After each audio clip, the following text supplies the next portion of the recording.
DJ Ferris. It's Chicago, nigga. It's the real one. Hit me.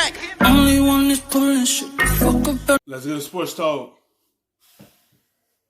You like that? Thank you. Perfect timing, actually. Do we have them tied up? Like four producers in the studio. Wow, there's somebody in a hostage? So, do the Vikings deserve to be favored over the Pack? What are you going? I don't think so. Ngakwe's a big pickup, and the Jaguars right now are like just like a rummaged over shoe bin at Ross Dress for Less. Like anybody. It's gonna be between those two to win this division, because you don't know how the Lions and the Bears gonna play. You don't know what you're gonna get from Mr.Reaction with the Bears. You know what you're gonna get from Matt Stafford and the Lions. It's consistent with them and the Bears. The Bears have a good defense to be able to continue to win this division. Lions too, with Matthew Stafford, they have a chance, but it's just like consistent with both teams. It's just, if the Lions be consistent, they could be amongst the ones that potentially arise to win this division. But right now, it's between the Packers and Minnesota. It's between those two to win this division. Take whatever they want from them. It's disgusting. But Vikings also lost a bunch of defensive players. Xavier Rhodes, Linval Joseph, Everson Griffin. You know, so they're going to be a new-look team. And the Packers, by the way, no one wants to give them credit. Yes. That's what's going to kind of hurt the Vikings. Losing Xavier Rhodes, Griffin, they lost a couple more key pieces on that defense. Then they lost Diggs on the other side.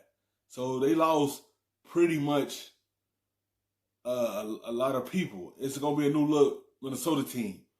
You know, they still have a good offense. And they want to say that Jefferson's going to turn out opposite of Thielen. Only really had trouble with the 49ers last year. Packers should be favored. Look what they did to the NFC North. I don't know if that's me. That could be someone else, but I know that they were 6-0. Steal this graphic! Well, there we go. 6-0. No. 20 points of flop in the That ground. was my best graphic. I didn't steal that. It's okay. Ruined it. Just It's not as good as this. 6-0, 14 points allowed against the NFC North. I think, Clay's going to turn it around. This is Aaron Rodgers here. He's angry. He's angry about the Love pickup. The coach is good. He wins one-score games, LaFleur. I'm taking the Packers here. They should not be second in the division odds-wise. They're going to win. I think since we've seen his graphic, we could actually just move on. Yeah, let's go to Furman. Straight to Furman. What do you want to say here? Look, Ngakwe shouldn't be adjusting the lines, but I think there is value here on the Detroit Lions if you want to take a little bit of a flyer, because I believe Matthew Stafford, and unfortunately, not only did I have an awful gambling weekend, I might have the worst fantasy draft performance of all time. It was a rough weekend in terms of sports performances. We are in a high-end fantasy football league. I might as well just go ahead and write my $5,000 check and mail it in and not even play for the rest of the season. It was that bad. But I do have, fortunately, the greatest graphic of the day on the show and maybe the week. A lot of people want to talk about Aaron. Yeah, it's like the Packers always going to have a chance with Aaron Rodgers. And then plus the defense, they got a whole lot better, and it showed last season. Now they got everyone to come back this season. So they had defense and offense. As long as you have Aaron Rodgers controlling that offense, that team gonna go. Now that you have defense that can slow teams down, it help out a lot more. Rodgers. Let's look at Aaron Rodgers and Kirk Cousins head-to-head. Throwing the ball further, yards per attempt, Cousins. Way better passer rating, way more accurate, with a good defense so that he doesn't have to produce a lot of points. We already know about what that rush attack can do with the Minnesota Vikings. I think they're going to be pretty good on the offensive side of the ball. I think there's value, though, on the Lions more so than the Vikings. That graphic was amazing. If it hadn't been blown already. Furman, what do you like? I probably shouldn't say this because we rely so much on the NFC North here on Fox, but there's not a division out there that's more uninspiring entering 2020. Here we go. Oh, yes. Here we go.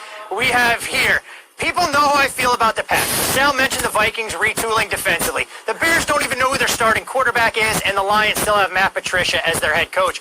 A couple of years ago, Cousin Sal made a bet that a division winner wouldn't finish with a record of 8-8 or worse. Yeah. This might be the year where that's all it takes to ultimately win the NFC North. I think Matthew Stafford makes the Lions a lot more formidable, but the fact that Clay drafted DeAndre Swift, I believe, in the third round of our fantasy drafts, is he'll be shelved on IR after about 3 or 4 weeks. This whole division is an absolute cluster. It really is. You know, what hurt Detroit is their defense.